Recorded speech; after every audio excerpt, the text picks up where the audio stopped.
Merci d'être avec nous. Entrevue entre le chef de l'État et son homologue somalien. Une entrevue s'est déroulée ce matin à l'aéroport de Djibouti entre le chef de l'État Ismaël Omar Guelleh et son homologue somalien Hassan Sheikh Mohamud qui a fait une escale à l'aéroport international d'Ambouli. Cet entretien est intervenu 48 heures après la formation d'un nouveau gouvernement somalien dirigé par Omar Abdelrachid Sharmarke et qui a obtenu l'aval du Parlement somalien. Le gouvernement djiboutien s'est félicité hier de la formation de ce gouvernement et lui a souhaité plein succès dans sa mission. La République de Djibouti s'étant déclarée prête à aider le gouvernement somalien et à travailler avec lui pour assurer la réconciliation nationale en Somalie, œuvrer à la reconstruction du pays, promouvoir et renforcer de concert la sécurité face aux menaces des mouvements extrémistes d'Al-Shabaab. Des exercices de coordination sur la sécurité aérienne de l'armée de l'air de 5 pays africains dans la sous-région Djibouti, Burundi, Kenya, Tanzanie et Ouganda des forces aériennes américaines se sont achevés aujourd'hui dans le camp Lemonnier.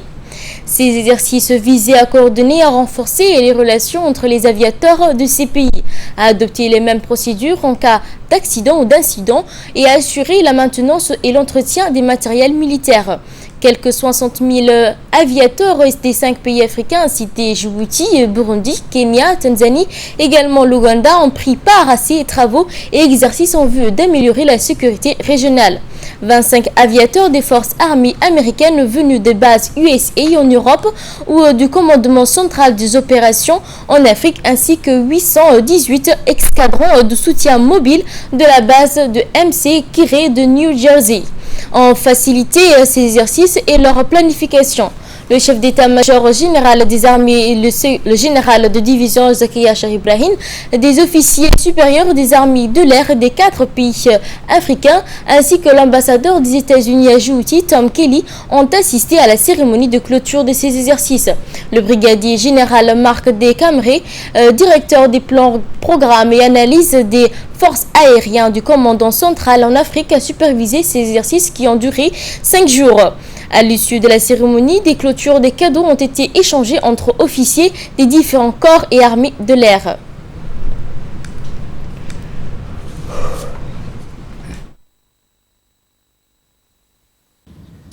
Et nos forces armées préfèrent s'entraîner avec nos meilleurs amis. C'est là on dit beaucoup sur la relation entre les États-Unis et Djibouti.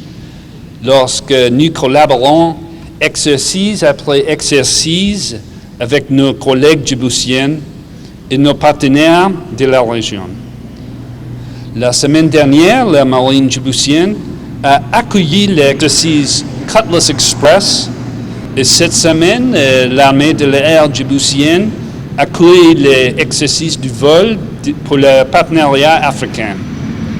Ces 2 exercices montrent l'engagement de nos 2 pays pour renforcer les relations entre nos forces armées et soutenir une approche régionale plus large face aux problèmes de sécurité dans la région. Le chef d'état-major général des armées, le général de division Zakia Sharif Ibrahim, a remercié les officiers supérieurs des armées de l'air du Burundi, du Kenya, de Tanzanie et de l'Ouganda pour leur présence à Djibouti et s'est félicité des initiatives des forces aériennes américaines. On l'écoute. Bismillahirrahmanirrahim. Alhamdulillahi rabbil alamin. Assalatu wassalamu ala rasulillah. Salawatullahi wa salamu alayhi wa ala alihi wa sahbihi ajma'in wa ba'd. Nous sommes réunis aujourd'hui pour la cérémonie de clôture des séminaires intitulé Partenariat africain dans le domaine de l'aviation, qui s'est déroulé du 7 au 11 février 2015 à la base de l'armée de l'air djiboutienne. Je souhaite le bienvenue à Djibouti au chef d'état-major de l'armée de l'air des pays de la sous-région, à savoir le Kenya, le Burundi, l'Ouganda, et les Tanzanie, ainsi qu'aux participants de leur pays. Je voudrais souhaiter aussi le bienvenu au général de brigade Marc Camaré, directeur de la planification IS Air Force pour l'Europe et l'Afrique. Excellence M. Thomas Kelly, ambassadeur des États-Unis à Djibouti. C'est pour moi un plaisir particulier de vous adresser mes sincères remerciements pour tout ce que vous faites afin de consolider les relations amicales de nos deux pays. L'objectif de ce séminaire était de contribuer à l'harmonisation des forces aériennes des pays de notre sous-région afin de parler un langage aéronautique commun. Dans l'actualité également, le ministre des Affaires étrangères et de la coopération internationale, porte-parole du gouvernement Mahamoud Ali Youssouf, a reçu aujourd'hui le ministre d'État argentin des Affaires étrangères Eduardo Suyan. La rencontre s'est déroulée en présence de l'ambassadeur d'Argentine à Djibouti, mais basé à Addis Abeba, le directeur chargé de l'Afrique au ministère des Affaires étrangères argentin, du directeur des relations bilatérales et du directeur de la communication au ministère des Affaires étrangères et de la coopération internationale. Cette rencontre a permis aux deux ministres d'étudier les voies et moyens de renforcer les relations bilatérales entre nos deux pays. Les deux ministres ont échangé leurs points de vue sur les questions d'intérêt commun. Djibouti et l'Argentine pourraient signer très prochainement un accord cadre de coopération, un document qui donnera accord à une coopération mutuelle avantageuse entre les deux pays. La première audience solennelle de rentrée organisée par la Cour des comptes depuis sa création. Elle consacre son retour effectif au premier plan de la sphère des institutions publiques. Une audience à juste titre et historique s'est tenue ce matin à la Cour des comptes. Cette journée était l'ouverture officielle des programmes annuels des nouvelles dispositions législatives réagissant à l'institution.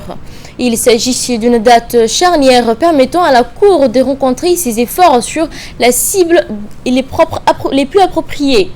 L'audience de rentrée doit donc de ce fait revêtir un caractère exceptionnel. Elle doit également couvrir la volonté de l'ensemble de ses membres. On assiste d'ailleurs à cette réunion le ministre de la Justice Ali Farah Assoé, celui du budget Bodé Ahmed Roblé, le président de l'Assemblée par intérim Mohamed Ali Hamad et les membres de la Cour des comptes. Écoutons la procureure. En vue d'une utilisation efficiente de ces ressources et dans l'ultime objectif de veiller au bon emploi des deniers publics. L'audience solennelle de rentrée doit donc de ce fait revêtir un caractère exceptionnel et nourrir la volonté de l'ensemble de ses membres, dépositaires du pouvoir de contrôler l'utilisation faite des biens publics. Ainsi, parquetiers comme juges du siège sont appelés à faire de la probité, de l'engagement, de l'exemplarité et de l'indépendance les socles primordiaux de leur action, de dessiner ensemble des synergies fortes au profit de la bonne gouvernance. Le premier président de la Cour des comptes, M. Abdelkader Mohamed Ali Gadale, a lors de cette audience rappelé les objectifs de développement stratégique qui visent à le faire de la Cour des comptes une institution supérieure. Nous l'écoutons. La Cour des comptes est inscrite dans une dynamique de redressement et a élaboré pour cet effet, depuis 2013, un plan stratégique quinquennal qui s'articule autour de 4 objectifs stratégiques. Renforcer le cadre de fonctionnement de la Cour des comptes, disposer d'un personnel suffisant, compétent et performant, améliorer la qualité des travaux et enfin améliorer la communication de la Cour avec l'ensemble des parties prenantes. Ces objectifs de développement stratégique visent à faire de la Cour des comptes une institution supérieure de contrôle des finances publiques indépendante et performante, capable de promouvoir la transparence et la responsabilité dans la gestion des ressources publiques. Le processus d'élaboration de ce plan stratégique a été précédé par une phase d'évaluation interne des besoins en renforcement des capacités.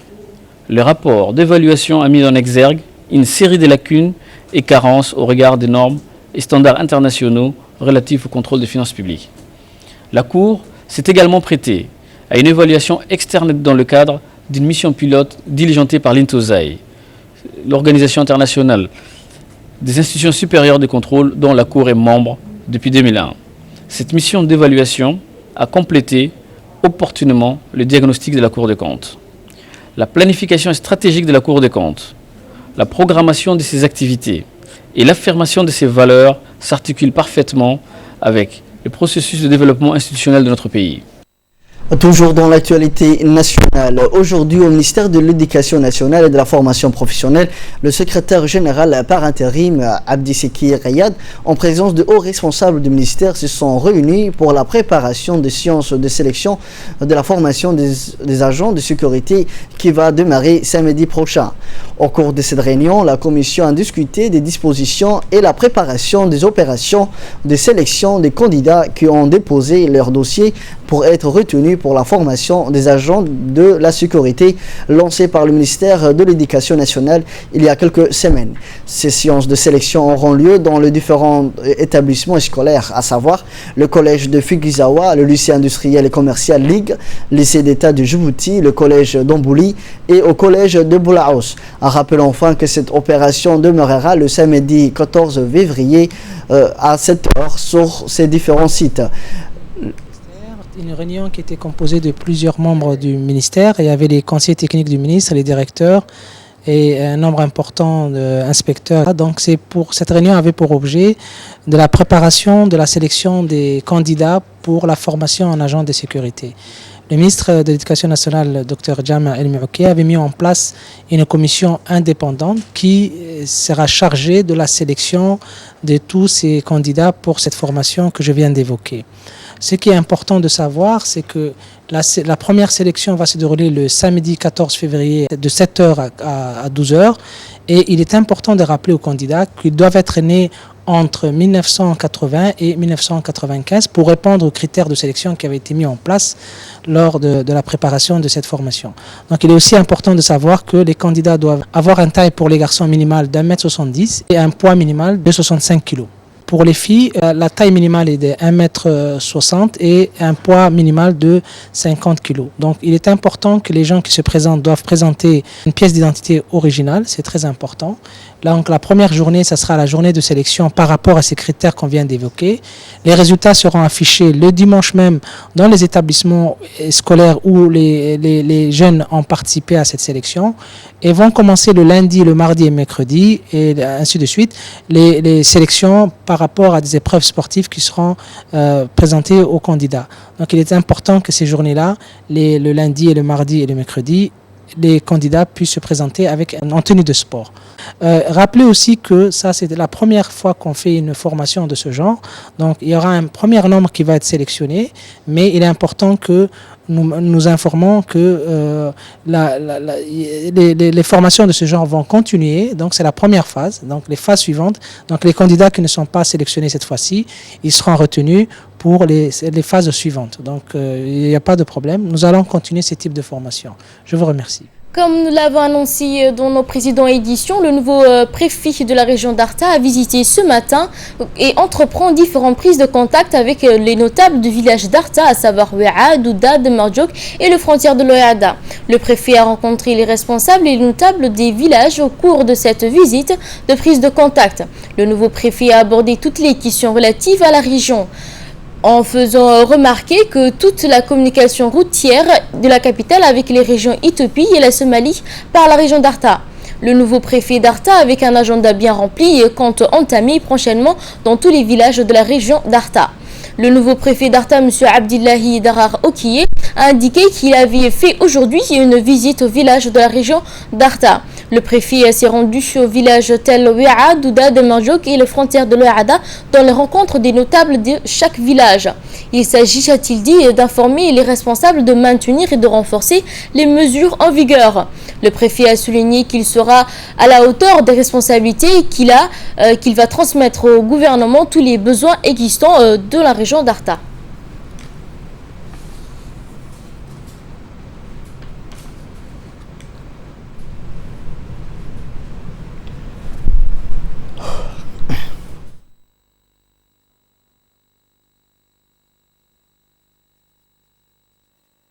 Autre nouvelle du pays, l'agence japonaise de coopération internationale en collaboration avec le garde-côte ont organisé ce matin une formation pour les officiers de la garde-côte. L'objectif de cette formation était de renforcer la capacité des garde-côtes dans la lutte contre la piraterie. Cette formation a été animée par des experts japonais et elle consiste comment faire des enquêtes dans le but de découvrir la criminalité et de ramasser des preuves afin que le procureur puisse mener une poursuite. Les gardes-côtes ont bénéficié durant cette formation la pratique qui consistait à l'investigation scientifique pour identifier les coupables.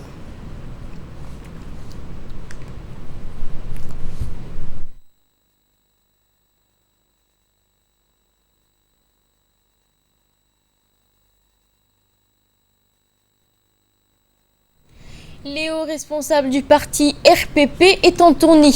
Les membres du comité exécutif du parti du Rassemblement populaire pour le progrès RPP se sont rendus hier après-midi à l'annexe du quartier T3 de Balbala.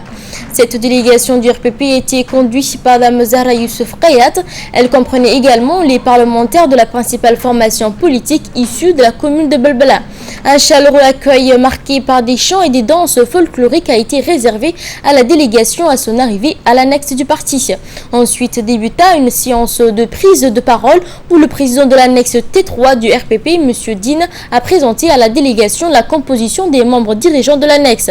Il s'est déclaré heureux d'accueillir les hauts responsables du parti afin de trouver à son côté son ancien concurrent direct lors de l'élection interne qui aujourd'hui est son vice-président, insistant à l'augmentation du nombre d'adhérents au sein de cette annexe. Beaucoup d'indécis sont venus nous rejoindre, a-t-il dit. Puis les membres de la délégation ont tour à tour pris la parole. La présidente de la commune de Balbala, Youssouf Nouhou, a déclaré en substance que la collaboration sur le terrain des élus communaux, des membres du communauté du quartier et des membres du dirigeant des annexes a renforcé le rayon d'action et de mobilisation du commune de Balbala. Quant aux parlementaires, Ibrahim Souldan et Aïcha Dabar ont mis l'accent les transformations positives et visibles que le gouvernement a réalisées dans la commune de Balbala. La secrétaire d'État au logement a félicité les membres dirigeants de l'annexe T3 pour leur bonne performance. Elle a aussi mis l'accent sur les réalisations des logements dans cette commune, tout en mettant l'accent sur les projets en cours de matière d'habitat afin d'offrir des logements décents aux Djiboutiens. Le chef de file de la délégation, Zahra Youssouf Kayat, a mis l'accent sur cette tournée qui consiste à informer les membres des dirigeants de l'annexe et les militants de l'accord entre l'UMP et l'USN. Elle expliqua clairement que le RPP est respectueux de la démocratie et restera un parti fidèle à ses principes. Le RPP reste le leader des partis politiques de notre pays. En nouvelle du monde, à présent, au Nigeria, le chef de la secte islamiste Boko Haram, Aboubakar Shekou, a déclaré que ces hommes vont écraser la force régionale africaine. Hidaya Mohamed. Nouvelle surenchère de Boko Haram. Dans une diffusée sur les réseaux sociaux, son chef Aboubakar Shekou promet d'écraser la coalition militaire régionale qui les combat. La secte islamique nigériane Boko Haram a mené pas moins de 3 offensifs ces 4 derniers jours contre la ville de Difa au Niger, à la frontière. Boko Haram a également attaqué des villages frontaliers au Cameroun face au risque d'embrasser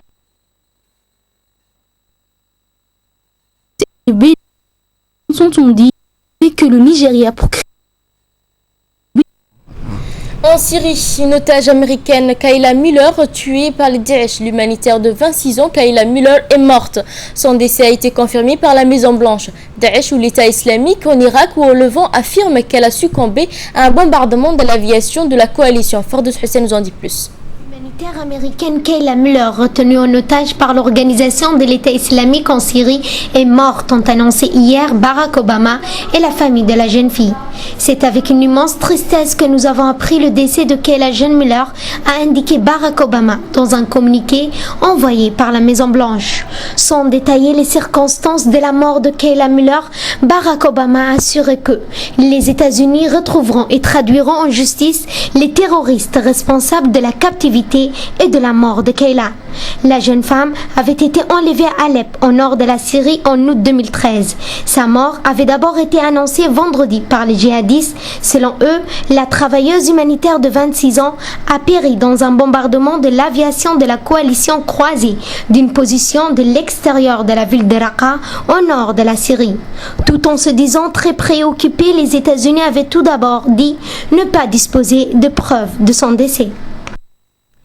4 chefs d'État européens, Vladimir Poutine, François Hollande, Angela Merkel et Petro Poroshenko, se retrouvent ce mercredi à Minsk pour un sommet de la dernière chance qui vise à mettre fin à 10 mois d'un conflit qui a fait plus de 5300 morts dans l'est de l'Ukraine.